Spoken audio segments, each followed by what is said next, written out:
नमस्कार दोस्तों, आपका स्वागत है अनमोल कहानी घर यूट्यूब चैनल पर। मेरा नाम वानी है।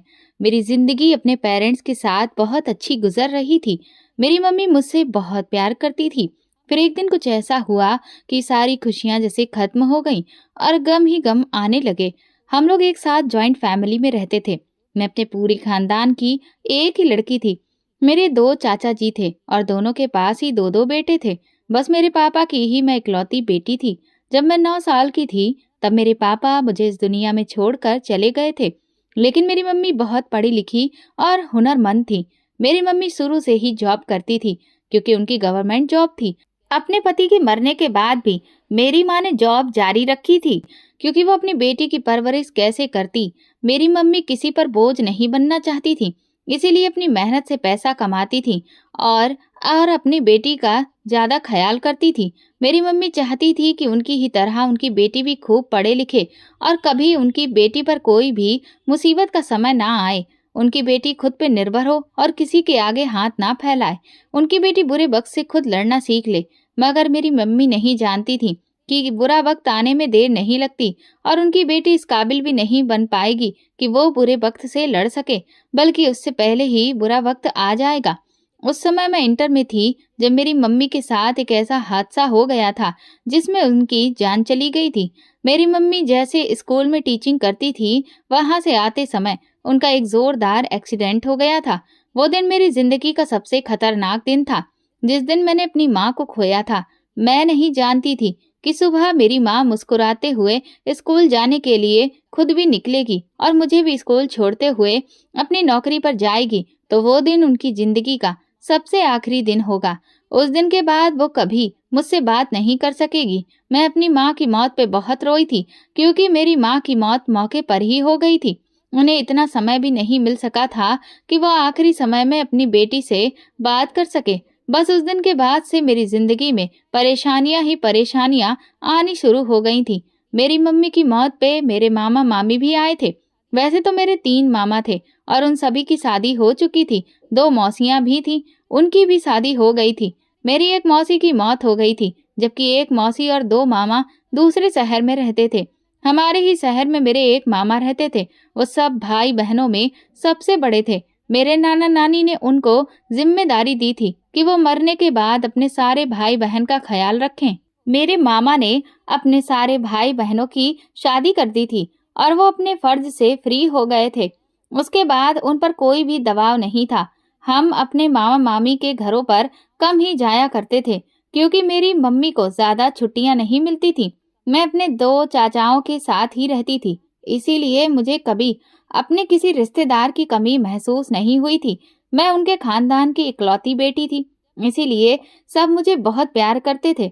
मगर मुझे सबकी असलियत तो तब पता चली थी जब मेरी माँ मुझे इस दुनिया से छोड़कर चली गई और मैं बिल्कुल अकेली रह गई। मम्मी के मरने के 3 दिन बाद घर पूरी तरह से खाली हो गया था। घर में सिर्फ दोनों चाची ही बची थीं, जबकि उनके बेटे और मेरे दोनों चाचा अपने अपने काम पर जाने लगे थे। मैंने अभी स्कूल जाना शुरू नहीं किया था क्योंकि मैं अपनी माँ की मौत के सदमे से बाहर नहीं आई थी। मैं सारा दिन रोती रहती थी, बिस्तर पर पड़ी रहती थी। धीरे धीरे मेरी माँ की मौत को 1 हफ्ता गुजर गया था कि मेरी चाची ने मुझ पर घर का सारा काम का लोड डाल दिया था।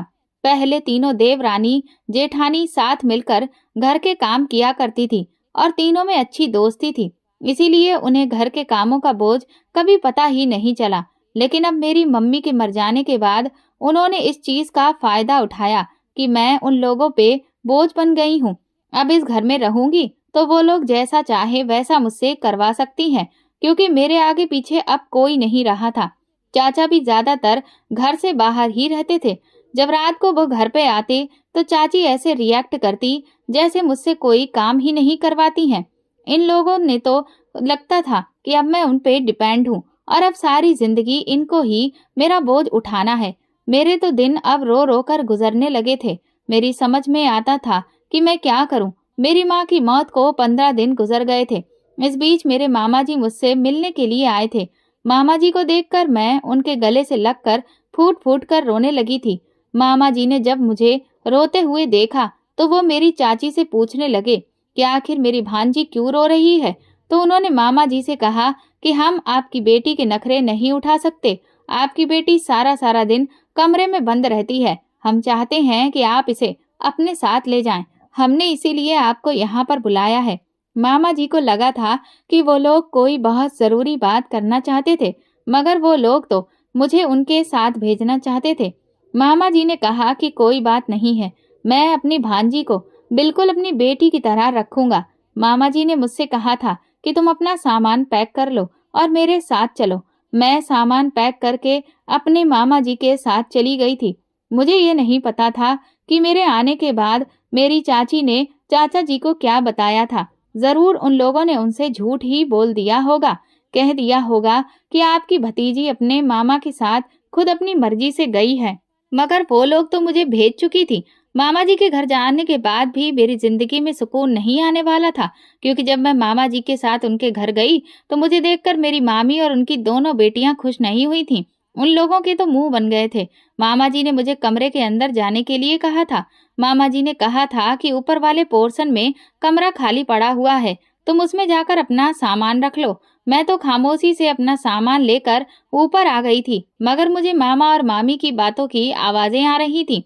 मामी जोर जोर से चिल्ला रही थी और कहने लगी कि तुम अपनी भांजी को यहाँ क्यों लेकर आ गए हो। मामा जी ने कहा था कि ये अब हमारे साथ ही रहेगी। इस बात पे शोर वो मचाने लगी और कहने लगी कि तुम्हें क्या जरूरत पड़ी थी इसके साथ हमदर्दी करने की।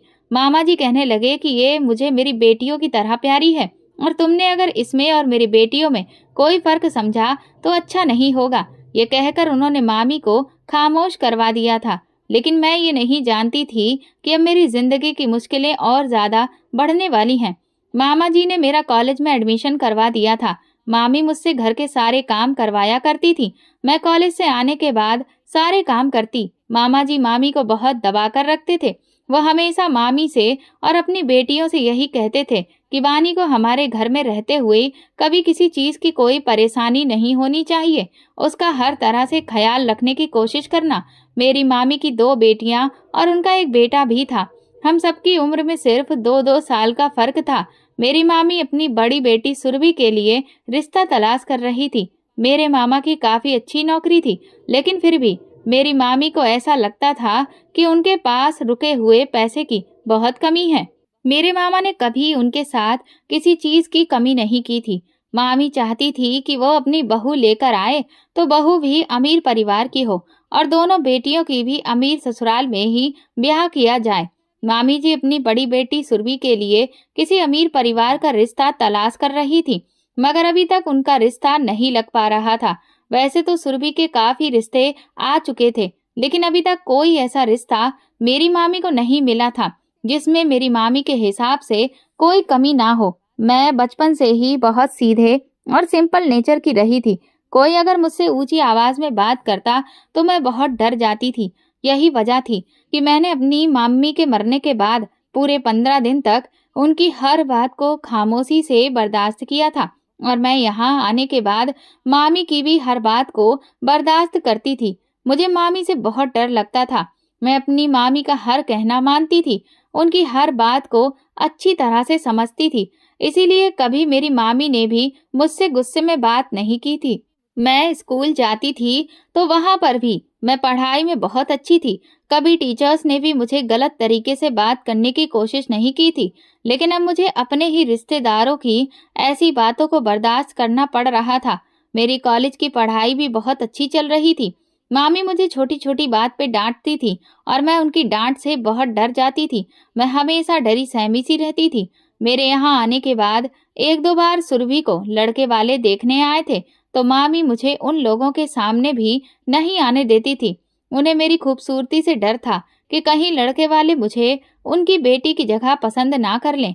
जब तक मेहमान चले नहीं जाते थे मैं कमरे में ही बंद रहती थी। मामी का बिहेवियर मेरे साथ बिल्कुल भी अच्छा नहीं रहता था। वो और उनकी बेटियां मुझे छोटी छोटी बातों पर ताने देती रहती थी। और फिर एक दिन ऐसा हुआ था कि मेरी मामी को सुरभि के लिए एक अच्छा और अमीर परिवार का रिश्ता और लड़का भी मिल गया था। उन लोगों ने भी सुरभि को पसंद कर लिया था। मेरी मामी की छोटी बेटी का नाम निक्की था। जब मेरी मम्मी जिंदा थी तो निक्की मुझसे बहुत मीठी मीठी बातें करती थी। मुझे अपनी दोस्त की तरह समझती थी। लेकिन जिस दिन से मैं इस घर में आई थी, निक्की के तेवर तो बदल ही गए थे। वो बिल्कुल अपनी माँ की तरह रिएक्ट करती थी। मामी बहुत खुश थी कि उनको उनकी पसंद के मुताबिक अपनी बेटी के लिए रिश्ता मिल गया था और अब दोनों परिवारों के बीच सारी बातें तय हो गई थी। सुरभि और उसके होने वाले पति की अब एंगेजमेंट होने वाली थी और फिर एंगेजमेंट का दिन भी आ गया था। सुरभि की एंगेजमेंट के लिए मामा जी मुझे बहुत अच्छे से कपड़े लाकर दिए थे। जिस तरह के कपड़े वो निक्की के लिए लेकर आए थे, इसी तरह के कपड़े वो मेरे लिए भी लेकर आए थे। मैं उन कपड़ों को पहनकर बहुत सुंदर लग रही थी। मामी जी ने मुझसे कहा था कि सारे काम तुम्हें देखने हैं, किसी चीज में कोई कमी नहीं होनी चाहिए। मैंने मामी जी से कहा था कि आप फिक्र ना करें, घर में ढेर सारे मेहमान आए हुए थे, लड़के वाले भी अभी आए नहीं थे। मैं कुछ सामान लेकर मामी जी के कमरे से निकल रही थी कि तभी अचानक मेरी एक जोरदार टक्कर हो गई। मैं जो सामान लेकर आई थी वो सामान मेरे हाथों से गिर गया था। मैंने कहा कि आपको दिखाई नहीं देता क्या? मैं उस इंसान को डांट कर नीचे बैठ गई। मैं सारा सामान उठाने लगी, तभी वो इंसान मुझे बड़ी हैरानी से देख रहा था। उसने अपनी आंखों पर लगे हुए चश्मे को हटाकर गौर से मुझे देखा था। शायद इतनी मासूमियत भरी लड़की को उसने आज पहली बार देखा था। शायद मैं उसकी नजर को भा गई थी। मुझे उसका गौर से देखना कुछ खास पसंद नहीं आया था।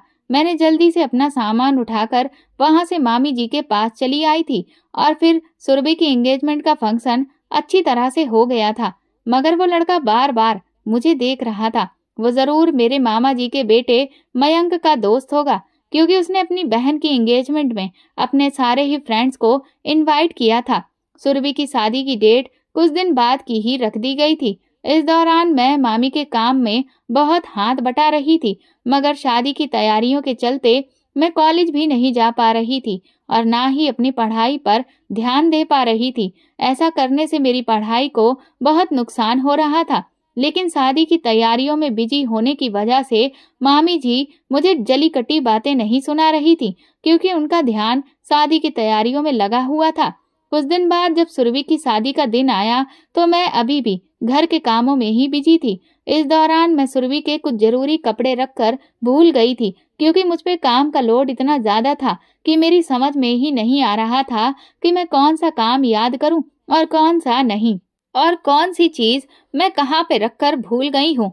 इतने काम तो मैंने अपनी जिंदगी में कभी नहीं किए थे। एक साथ मुझ पर ढेर सारे काम आड़े जा चुके थे, इसीलिए मेरा दिमाग काम करना बंद कर गया था। मैं बहुत थक चुकी थी। मेरी समझ में नहीं आता था कि मैं क्या करूं, क्योंकि मुझे एक मिनट भी आराम करने के लिए नहीं मिलता था और ना ही मुझे मेरी पढ़ाई करने को मिल रही थी। जब मैं सुरभि के कपड़े रखकर भूल गई तो मामी को बहुत गुस्सा आया था। मामी ने मुझे अपने कमरे में बुलाया। वो मेहमानों के सामने ऐसे रिएक्ट कर रही थी जैसे वो मुझे अपने घर में रखकर बहुत एहसान कर रही हैं, जबकि ये एहसान उनका नहीं, मेरे मामा जी का था। बातें सुनाने के लिए उन्होंने मुझे कमरे में बुलाया और बहुत बुरी तरह से डांटा था। वो बार बार कह रही थी कि आखिर तुम मेरी बेटी के कपड़े रखकर कहाँ भूल गई हो। मैं मामी जी की अलमारी में बार बार तलाश कर रही थी। मुझे याद नहीं था कि मैंने मामी जी की अलमारी में ही तो सुरभि के सारे कपड़े रखे थे, मगर वो कपड़े अलमारी में नहीं थे। मैं अच्छी तरह से जानती थी कि मुझे मेरी गलती पर ही डांट सुनने को मिल रही है। अगर मैं कपड़े रखकर ना भूलती तो शायद मुझे मामी इतना जलील ना कर रही होती। इस दौरान मामी ने मुझे कुछ ऐसा कह दिया जिससे मेरी आंखों में ढेर सारे आंसू ला दिए थे। मामी जी ने कहा था कि तुम इस घर में रह रही हो तो ये मत समझना कि हमारे घर की फैमिली मेंबर बन गई हो। मैंने तुम्हें इस घर में अपने पति के कहने से रखा है और मैं तुम्हें इसीलिए बर्दाश्त करती हूँ ताकि तुमसे अपने घर के काम भी करवा सकूं, वरना मुझे कोई जरूरत नहीं है। तुम जैसी लड़की को मैं अपने घर में जगह दूं। तुम पर हमने इतना बड़ा एहसान किया है। तुम्हें पढ़ाते हैं, लिखाते हैं, तुम्हें घर में रखते हैं, खाना देते हैं, तुम्हें यहाँ रहने के लिए अच्छा कमरा दिया गया है, तो इसके बदले तुमसे कुछ काम भी तो लेना चाहिए ना। ऐसा तो नहीं है कि तुम्हें मुफ्त में यहाँ रहने दें। मुफ्त में तो कोई नौकरानी को भी घर में जगह नहीं देता। तुम्हारी माँ मर गई और तुम हमारे सर पे आ गई हो। एक काम भी तुमसे ढंग से नहीं होता। यही वजह है कि तुम्हारी चाची ने वहां से तुम्हें यहाँ पर भेज दिया। तुम्हारी चाची को भी तुम्हारी हरकतें बर्दाश्त नहीं होती होंगी।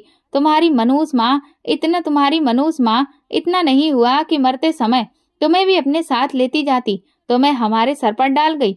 मामी की ऐसी बातें सुनकर मेरा दिल बहुत दुखा था।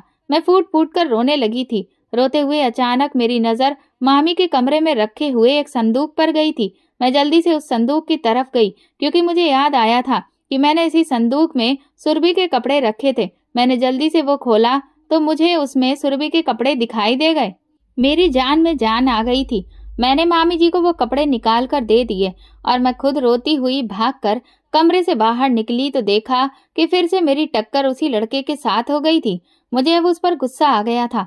मैंने कहा कि तुम्हें कोई और काम नहीं है, हमेशा मुझसे टकराते रहते हो, आखिर क्या प्रॉब्लम है तुम्हारी? तुम जाते हुए वो मुझे देख रहा था क्योंकि वो उस समय किसी से फोन पर बात करता हुआ चलता आ रहा था। मैंने उसकी अच्छी खासी बेइज्जती कर दी थी। मैंने उसे बहुत बातें सुनाई थी। मैंने कहा था कि तुम जैसे लड़कों को मैं अच्छी तरह से जानती हूँ, बार बार मुझसे आकर टकरा जाते हो, आंखें खोलकर चलना सीखो। उसे मेरी इन बातों पे गुस्सा आ गया था क्योंकि उसके चेहरे से गुस्से भरे एक्सप्रेशन साफ दिखाई दे रहे थे, मगर मैं रो रही थी। मुझे गुस्सा उस पर नहीं आ रहा था, गुस्सा तो मुझे मामी की बातों पे आ रहा था। लेकिन जब मेरी उससे टक्कर हो गई तो मैंने अपना सारा गुस्सा उसी पर निकाल दिया था और मैं भागते हुए अपने कमरे में जाकर फूट फूट कर रोने लगी थी। हम सब लोगों को मैरिज हॉल जाना था क्योंकि वहां पे बारात आने वाली थी। मैं अभी तक तैयार भी नहीं हुई थी। मामी जी ने मुझे काम ही इतने दे दिए थे। मैं काम निपटाने के बाद जब फ्री हुई तो मयंक मुझे अपने साथ मैरिज हॉल ले गया था। वहां पर भी मेरा सामना कई बार मयंक के दोस्त से हुआ था। वो बार बार मुझे देखता था मगर मैं उसकी तरफ से अपनी नजरें फेर लेती थी। सुरभि की विदाई हो चुकी थी। मामी जी ने मुझसे कहा था कि दुल्हन के कमरे में जितना भी सामान है वो सारा सामान गाड़ी में रखवा दो। मैं दुल्हन के कमरे के अंदर जैसे ही गई तो फिर से मेरी टक्कर मयंक के दोस्त जय के साथ हो गई थी। अब की बार मुझे फिर से जय पे गुस्सा आ गया। मैंने कहा, यह हर बार तुम्हारी टक्कर मुझसे ही क्यों होती है और तुम यहाँ दुल्हन के कमरे में क्या कर रहे हो? मैं उस पर बरस पड़ी थी। इस बार जय ने खामोशी जाहिर नहीं की थी, बल्कि वो तेज आवाज में बोल पड़ा था। वो कहने लगा, तुम मुझसे किस अंदाज में बात करती हो? मैं मानता हूँ कि पहली बार जब मेरी तुमसे टक्कर हुई थी तो मेरी गलती थी, क्योंकि मैं जब चल रहा था तो मैंने तुम्हारे ऊपर ध्यान नहीं दिया था कि तुम सामने से आ रही हो। लेकिन इससे पहले जब मेरी तुमसे टक्कर हुई तो मैं सामने ही देख रहा था। तुम खुद मुझसे आकर टकराई थी और अभी भी मैं इस कमरे में पहले से ही मौजूद हूँ।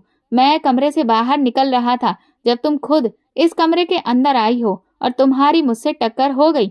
तुम खुद ध्यान से देखकर नहीं चलती और बार बार बातें मुझे सुनाती हो। मैं अचानक उसकी इतनी तेज आवाज के बोलने पर डर गई थी, क्योंकि मैं किसी के डांटने पे अक्सर डर जाया करती थी। मैं खामोश हो गई और मैं कमरे के अंदर जाने लगी और सामान उठाने लगी। तभी वो कहने लगा कि ये सामान कहाँ लेकर जा रही हो? मैंने कहा कि मामी जी ने मुझसे कहा है कि ये सामान मैं गाड़ी में रखवा दूं। तो वो कहने लगा कि रहने दो, तुम जाओ यहाँ से। मयंक ने मुझसे कहा है कि मैं ये सामान खुद गाड़ी में रखवा दूंगा। मैं कमरे से बाहर निकल आई थी, मगर मुझे एहसास हुआ था कि गलती मेरी ही थी। मुझे जिस तरह से उससे बात नहीं करनी चाहिए थी, पहले ये तो सोच लेना चाहिए था कि गलती मेरी ही है। मैं ही हर बार जल्दबाजी में भागते हुए उससे टकरा जाती हूँ।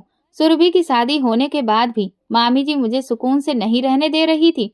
मामी मुझसे घर के सारे काम करवाने लगी थी। अब तो वो मुझसे खाना भी बनवाया करती थी, जबकि मुझे खाना बनाना नहीं आता था। पहले सुरभि ही खाना बनाया करती थी। निक्की ने तो कभी कोई काम किया ही नहीं था। उसे सिर्फ इतना काम होता था कि वो अपने कॉलेज से आकर कमरे में बंद हो जाती थी और ना जाने किसके ख्यालों में डूबी रहती थी। सारा दिन आराम करने के अलावा उसे कोई दूसरा काम नहीं होता था। मैंने मामी से कहा था कि मुझे खाना बनाना नहीं आता। उसने कहा कि आजकल मोबाइल में सब कुछ आता रहता है। उन्होंने मुझे मोबाइल दे दिया और फिर कहा था कि इसमें देख देख कर खाना बनाना सीखा करो। मैं कुकिंग सीखने में इतनी बिजी हो गई थी कि मैं भूल गई थी कि मेरी पढ़ाई का बहुत ज्यादा नुकसान हो रहा है। मामी जी ने इन रोज रोज के कामों से मैं बहुत ज्यादा तंग आ गई थी, क्योंकि मुझे कॉलेज गए हुए अब पूरा 1 महीना होने वाला था।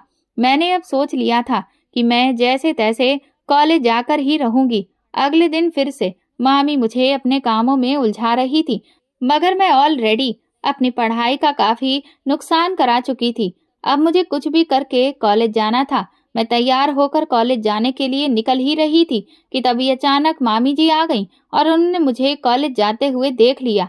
वो कहने लगी कि तुम कहाँ जा रही हो? मैंने कहा, मामी जी मैं कॉलेज जा रही हूँ। कॉलेज गए हुए मुझे काफी दिन हो गए। मामी जी कहने लगी कि कोई जरूरत नहीं है कॉलेज जाने की, घर में बैठो और घर के काम काज देखो। सुरभि की शादी हो गई है, अब तुम्हें भी घर के सारे काम देखने हैं। मैंने कहा, मामी जी प्लीज आप मुझे कॉलेज जाने दो, मैं कॉलेज से आकर सारे काम देख लूंगी। मुझे कॉलेज गए हुए काफी दिन हो गए। मामी जी मुझसे पहले कुछ कहती कि तभी मामा जी वहां पर आ गए थे और मुझे देखकर कहने लगे कि क्या हुआ बेटा, तुम अभी तक कॉलेज नहीं गई? मैंने मामा जी से कहा कि जी मैं जा रही थी, तो उन्होंने कहा कि जल्दी जाओ, तुम्हें लेट हो जाएगा। मामा जी की वजह से मैं उस दिन बच गई थी और जल्दी से कॉलेज चली गई थी। मैं कॉलेज गई तो मेरे लिए एक नई मुसीबत मेरा इंतजार कर रही थी। कॉलेज में मेरी पूरी 1 महीने की छुट्टी हो गई थी, इसीलिए मुझे बहुत ज्यादा डांट पड़ रही थी।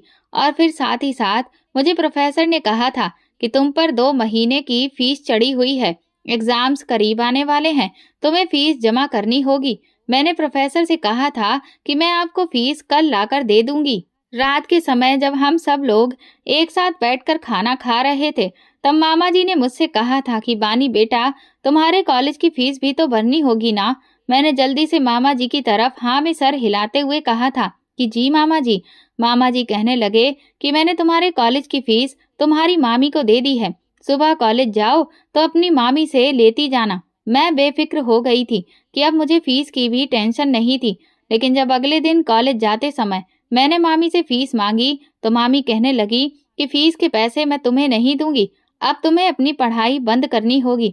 मैंने कहा कि नहीं मामी जी, प्लीज मेरी पढ़ाई बंद मत करवाइए, क्योंकि मेरी मम्मी चाहती थी कि मैं पढ़ लिख कर कामयाब बनूं।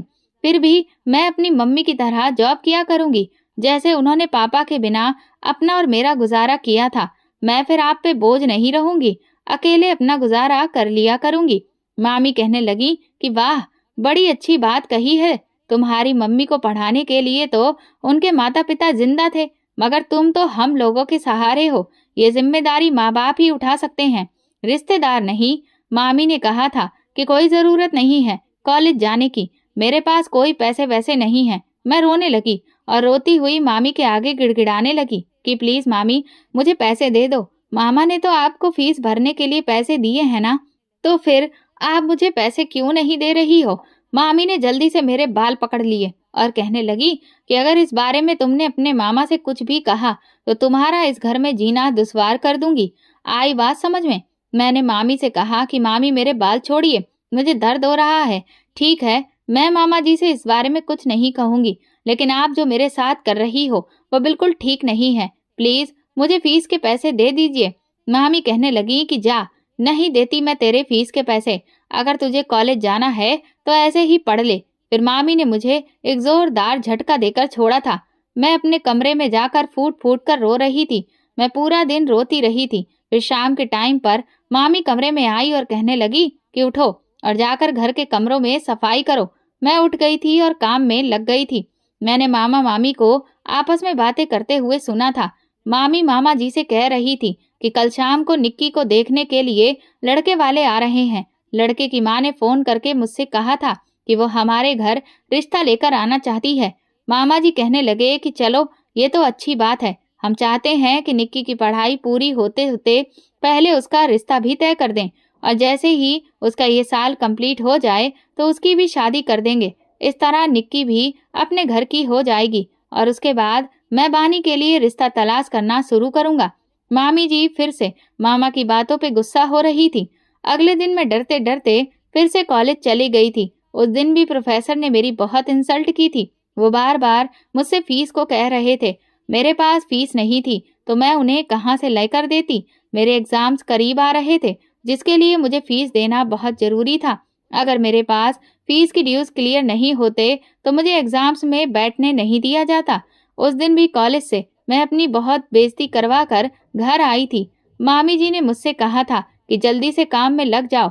चेंज करते ही मैं घर के काम में लग गई थी, क्योंकि निक्की को लड़के वाले देखने आ गए थे। मैं उन लोगों के सामने सारा नाश्ता भी लगा चुकी थी। मामी जी ने मुझे मेहमानों के सामने आने से मना किया था, मैं किचन में जाकर खामोशी से खड़ी हो गई थी। मैंने निक्की को चाय की ट्रे थमा दी थी। वो वहां कमरे में चली गई। मैं अभी भी किचन में ही बैठी हुई थी। कुछ ही देर गुजरी थी कि निक्की रोती हुई किचन में आई। उसको रोते हुए देखकर मैं अचानक घबरा गई। मैं उससे कहने लगी कि निक्की, क्या हुआ? तुम क्यों रो रही हो? निक्की ने मेरा जोर से हाथ झटक दिया और कहने लगी, तुम्हें नहीं पता कि तुम मेरे साथ मुझे नहीं पता था कि तुम मेरे साथ ऐसा भी कर सकती हो। मम्मी तुम्हारे साथ बिल्कुल सही करती है। तुम्हारे साथ ऐसा ही होना चाहिए। मैंने कहा, निक्की तुम्हें क्या हो गया है? क्यों ऐसी बातें कर रही हो? आखिर मैंने क्या कर दिया? निक्की कहने लगी कि तुम जानती हो कि मैं जय से कितना प्यार करती हूँ। कल जब जय की माँ की कॉल आई थी कि वो हमारे घर अपने बेटे का रिश्ता लेकर आ रही हैं, तो मैं समझ गई थी कि जरूर जय अपने पेरेंट्स को मेरे लिए ही भेज रहा है, क्योंकि शुरू से ही जय और मेरी अच्छी दोस्ती रही है। वो मेरे भाई का दोस्त होने के साथ साथ मेरा दोस्त भी है। मैं उसे पसंद करती थी, मगर आज जब उसकी मम्मी ने मेरी जगह तुम्हारा रिश्ता जय के लिए मांग लिया तो मेरे होश उड़ गए। तुमने मेरी जिंदगी में जहर घोल दिया है। मैं तुम्हें कभी माफ नहीं करूंगी। मैंने निक्की को बहुत यकीन दिलाने की कोशिश की कि इसमें मेरी कोई गलती नहीं है, मैं कुछ नहीं जानती, मगर उसने मेरी एक न सुनी। वो रोती हुई किचन से चली गई थी। मामी ने जय की मम्मी से कह दिया था कि हम आपको अभी कोई फाइनल जवाब नहीं दे सकते।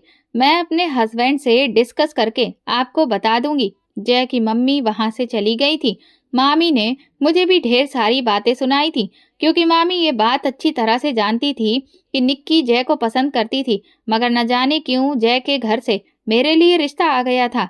एक तो मैं पहले से ही परेशान थी, ऊपर से सारा दिन मामी और निक्की ने मुझे उल्टी सीधी बातें सुना सुना कर परेशान कर दिया था।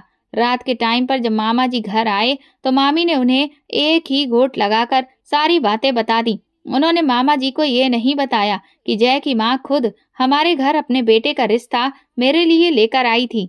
मामी ने मामा को इस तरह से बताया था, मेरा जय के साथ अफेयर चल रहा है। अमीर बाप का बेटा देखकर मैंने खुद अपनी मोहब्बत के जाल में जय को फंसा लिया।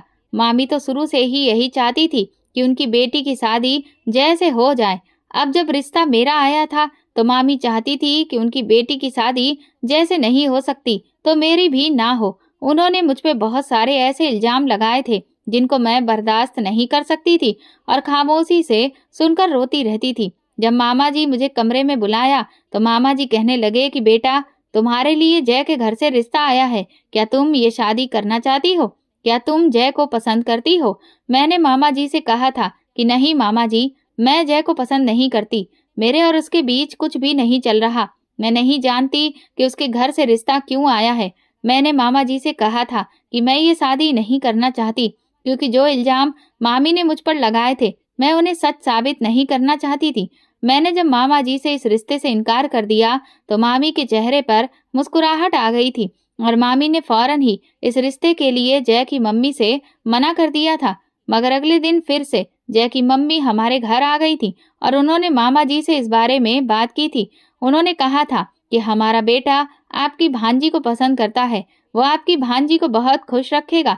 मेरे मामा जी ने कह दिया था कि हमारी भांजी आपके बेटे को पसंद नहीं करती, उसने इस रिश्ते के लिए साफ इनकार कर दिया है। मगर फिर भी जय की मम्मी ने मामा जी से कहा था कि मैं बड़ी उम्मीद से आपके यहाँ आई हूँ, एक बार आप अपनी भांजी को समझा कर तो देखिए। मामा जी ने मुझे अपने कमरे में बुलाया था। मामा जी ने मुझसे कहा था कि बेटा, मैं जानता हूँ तुम्हारी मामी तुम पे गलत इल्जाम लगा रही है और तुम इस रिश्ते के लिए इसीलिए मना कर रही हो ताकि ये इल्जाम साबित ना हो जाए और ये सच ना हो जाए। लेकिन मैं तुम्हें बहुत अच्छे से जानता हूँ बेटा, तुम बहुत सीधी लड़की हो। तुम इस बात की फिक्र मत करो। अगर लड़के ने तुम्हें पसंद किया है तो ये तुम्हारा भाग्य है, क्योंकि वो लड़का एक अमीर फैमिली से बिलोंग करता है और अच्छे परिवार से है। ऐसे रिश्ते शायद तुम्हें कभी नहीं मिलेगा। तुम्हें भी मेरी बेटी ही हो। मुझे लगा था कि ये रिश्ता निक्की के लिए आएगा, मगर लड़का तो तुम्हें पसंद करता है। इसका मतलब ये है कि तुम्हारा नसीब इस लड़के के साथ जुड़ा हुआ है। मैं चाहता हूँ कि तुम्हारी शादी इसी लड़के के साथ हो और मुझे उम्मीद है कि तुम इस रिश्ते से अब इनकार नहीं करोगी। मामा जी की बात सुनकर मैंने नजर झुका ली थी और मैं कमरे से बाहर निकल आई थी। मामा जी ने जय की फैमिली को हाँ बोल दिया था, मगर मैं अभी पढ़ना चाहती थी। अभी तो फिलहाल मेरा रिश्ता ही तय हुआ था। शादी होने में लगभग 1 साल का समय था, लेकिन जब तक मेरे पास टाइम था मैं तब तक तो अपनी पढ़ाई कंटिन्यू रख सकती थी। अगले दिन मैं फिर से बिना फीस के ही कॉलेज चली गई थी। जब मैं कॉलेज गई तो फिर से प्रोफेसर ने मुझसे फीस की डिमांड की थी और अब की बार उन्होंने कह दिया था कि कल से तुम्हें कॉलेज आने की कोई ज़रूरत नहीं है। अगर तुम कल भी बिना फीस के कॉलेज आ गई तो तुम्हें कॉलेज के अंदर एंट्री नहीं मिलेगी। मैं ये बात सुनकर बहुत शर्मिंदा हुई थी और कॉलेज के कैंपस में बैठकर फूट फूट कर रोने लगी थी। उधर घर में सब जब से मीरा जय के साथ रिश्ता तय हुआ था, निक्की मुझे अपना दुश्मन समझ रही थी। वो मुझसे ढंग से बात भी नहीं करती थी और मामी भी मुझसे यही कहती रहती थी कि तुम मेरी बेटी की खुशियों पे अपना हक जमा कर बैठ गई हो। मन करता है कि तुम्हें इसी समय इस घर से निकाल दूं, मगर तुम्हारे मामा की तरफ से मैं मजबूर हूँ। इधर कॉलेज में भी मुझे सिर्फ 1 दिन की ही मोहलत मिली थी। मेरी कुछ भी समझ में नहीं आ रहा था कि मैं क्या करूं। कोई मेरी मदद करने वाला भी नहीं था। मैंने जैसे ही अपनी साइड में देखा तो मेरे बाएं हाथ पर मेरे ही कॉलेज का एक लड़का आकर बैठ गया था।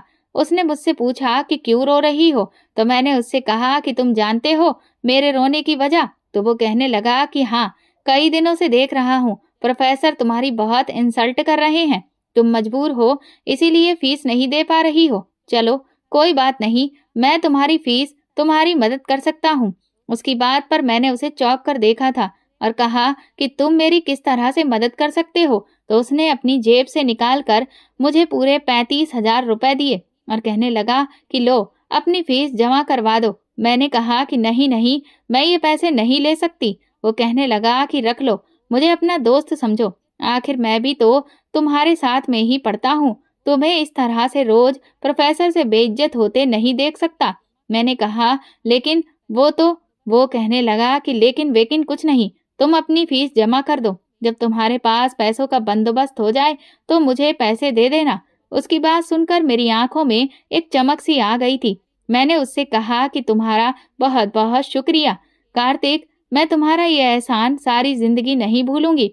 मैं तुम्हें पैसों का बंदोबस्त करके जल्दी ही पैसे दे दूंगी। उसने मुझसे कहा कि हाँ, तुम अभी और इसी समय अपनी फीस जमा कर दो। मैंने उसके हाथ से पैसे लिए और मैं फीस जमा करने के लिए चली गई थी। कार्तिक ने मेरी बहुत बड़ी मुश्किल हल कर दी थी।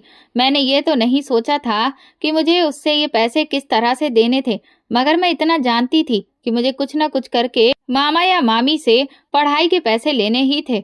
अब मुझे कॉलेज में सुकून से पढ़ने दिया जा सकता था। मामी को ऐसा लगता था कि मैंने फीस जमा नहीं की है, इसीलिए एक न एक दिन कॉलेज से मुझे धक्के मार कर निकाल ही दिया जाएगा। मगर वो ये नहीं जानती थी कि मेरी मदद तो कार्तिक कर चुका था। अगले दिन जब मैं घर गई तो बहुत बेफिक्र और सुकून मन से थी।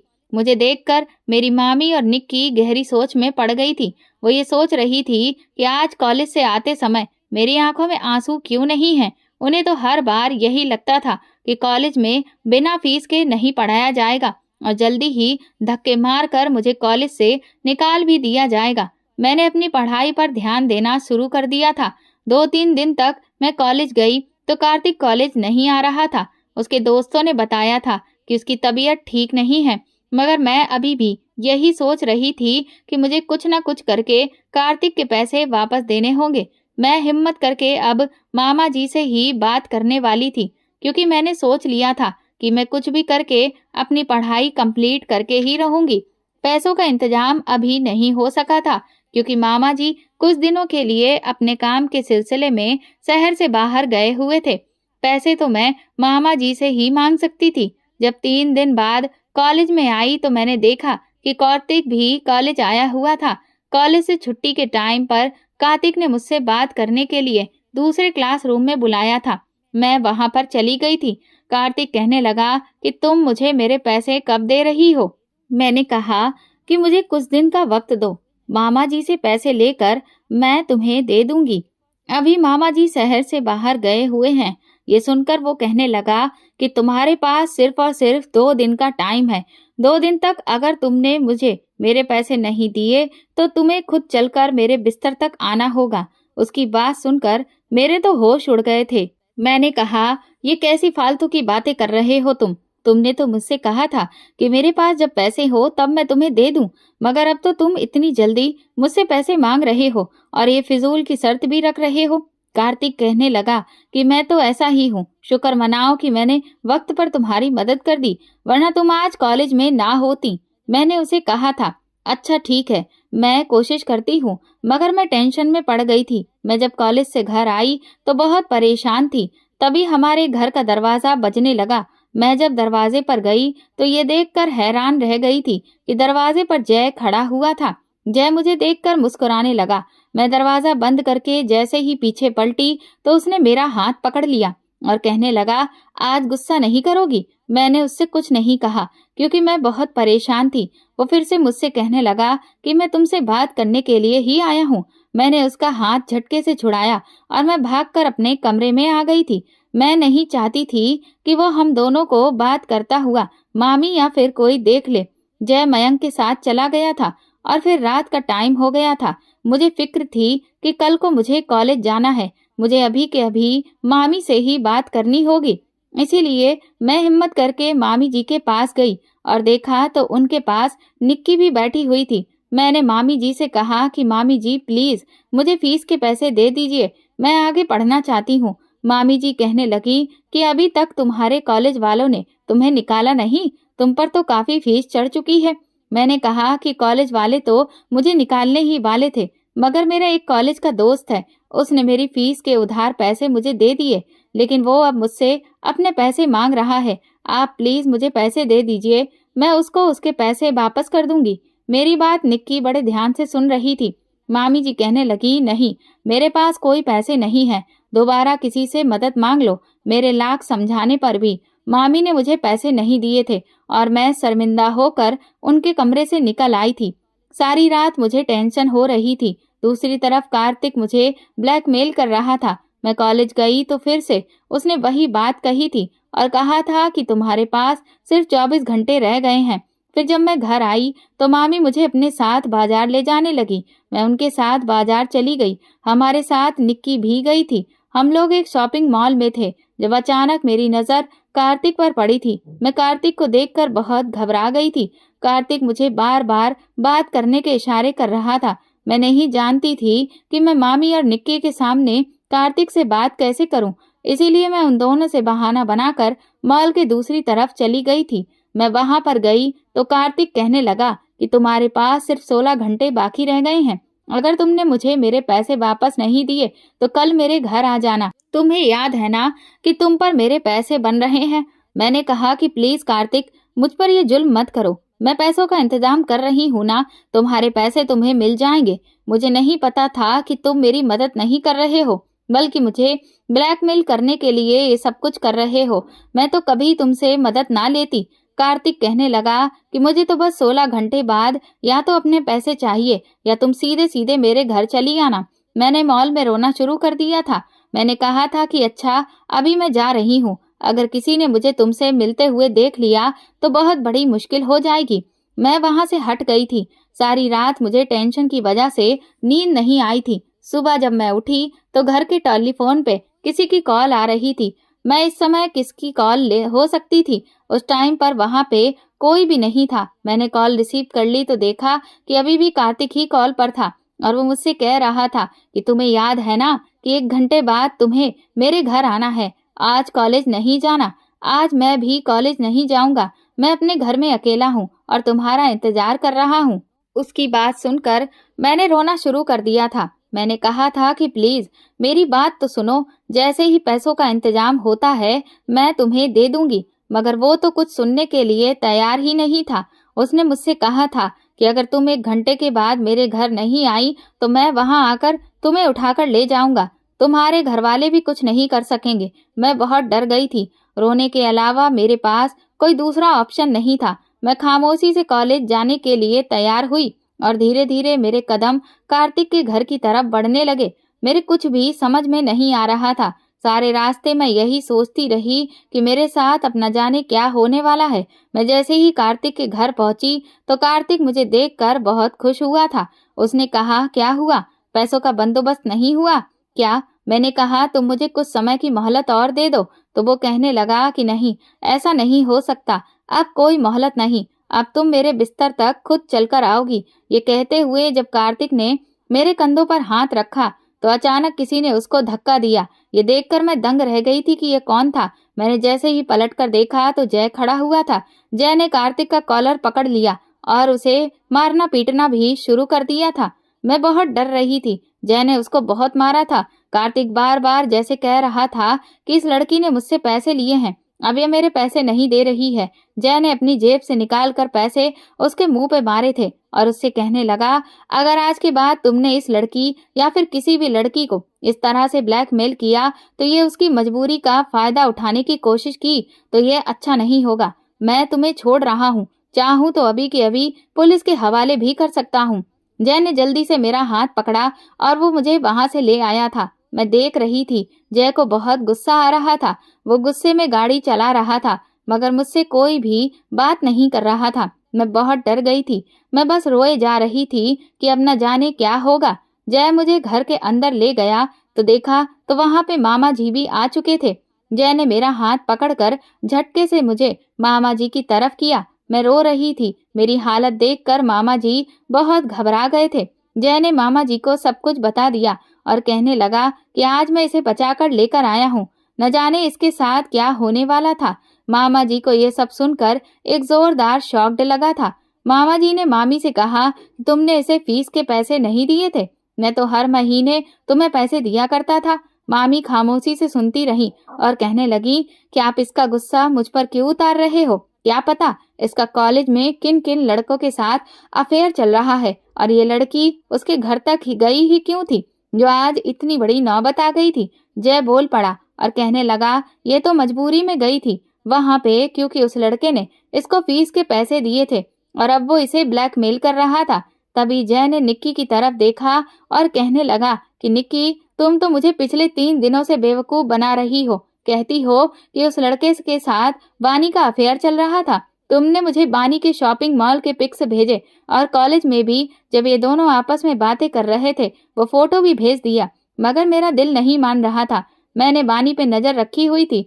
आज जब मैंने उसे कॉलेज की बजाय उस लड़की के घर की तरफ जाते हुए देखा तो मैं इसका पीछा करने लगा और वहां जाने के बाद जब मैंने देखा तो ये रो रो कर गिड़गिड़ा रही थी। उससे कह रही थी कि प्लीज मुझे जाने दो, वो पैसों का बंदोबस्त कर देगी। तो मुझसे रहा नहीं गया। तुम कितनी घटिया हो निक्की, तुम इस पर इल्जाम लगा रही थी। निक्की खामोश हो गई थी। मामा जी ने निक्की को कहा था कि तुमने ये सब कुछ क्यों किया? तो निक्की कहने लगी कि मैं और क्या करती पापा, मैं तो जय से प्यार करती थी। जय से मैं शादी करना चाहती थी मगर जय ने इसको ही पसंद कर लिया। मुझसे ये सब बर्दाश्त नहीं हुआ, इसीलिए मैं इस बानी के मुंह से सुनना चाहता था। ये सुना था कि इसके कॉलेज में किसी लड़के ने इसकी मदद की तो मैंने सोचा कि मुझे इसके और जय के बीच फूट डालनी होगी, मगर मेरी लाख कोशिशों के बावजूद भी जय ने इस पर शक नहीं किया। ये कहकर निक्की खामोश हो गई थी। लेकिन मामा जी को इन दोनों माँ बेटी पर बहुत गुस्सा आ रहा था। मामा जी और मामी को डांटे और कहने लगे, ये तो अच्छा हुआ कि आज समय पे वहां पर जय पहुंच गया। अगर जय वहां ना पहुंचता तो न जाने बानी के साथ वो लड़का क्या करता।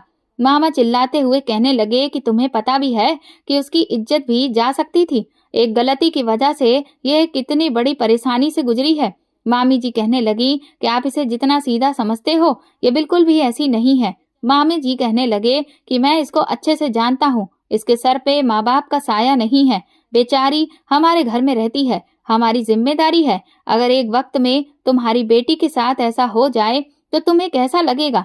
मामा जी ने जय की तरफ देखा और कहने लगे, बेटा तुम्हारा बहुत बहुत शुक्रिया अदा करता हूँ, तुमने वानी को बचा लिया। मैं जल्दी ही तुम्हारी शादी बानी के साथ करवा दूंगा।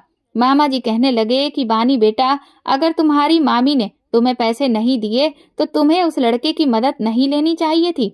एक बार मुझसे भी तो पूछ लेना चाहिए था, मैं तुम्हें पैसे दे देता। मैंने कहा कि मामा जी, मगर मुझसे मामी ने कहा था कि अगर तुमने इस बारे में कुछ भी अपने मामा को बताया तो ठीक नहीं होगा। मामा जी को फिर से इतना गुस्सा आया कि वो मामी और निक्की को घूर कर देखने लगे। मामी जी वहां से जा चुकी थीं। उसके बाद निक्की और मामा भी वहां से चले गए थे। कमरे के अंदर सिर्फ मैं और जय रह गए थे। जय मुझसे कहने लगा कि मैं तुमसे प्यार करता हूँ, तुम बहुत मासूम हो। मैं यहाँ पर हर बार तुम्हारे लिए आता हूँ, मगर तुम तो मुझसे बात भी नहीं करती हो। पता है, मुझे तुम्हारी फिक्र हो रही थी। मुझे तो निक्की के लाख कहने पर भी यकीन नहीं आया था कि तुम किसी लड़के के अफेयर में भी हो सकती हो। यही सब जानने के लिए आज मैं तुम्हारा पीछा कर रहा था।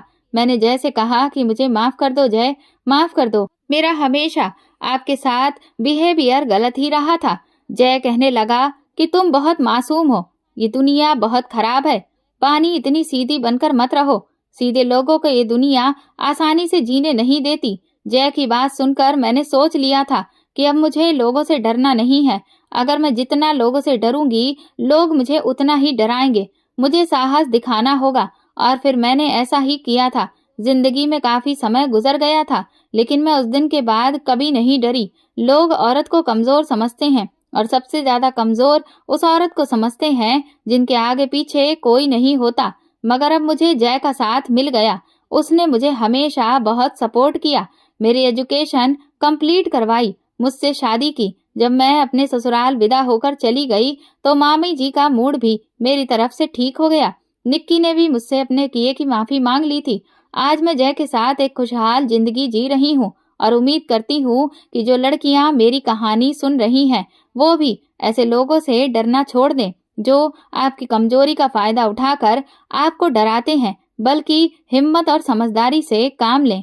दोस्तों, अगर आपको हमारी कहानी पसंद आई है तो कमेंट करके जरूर बताएं, और वीडियो को लाइक करके ज्यादा से ज्यादा शेयर करें। धन्यवाद।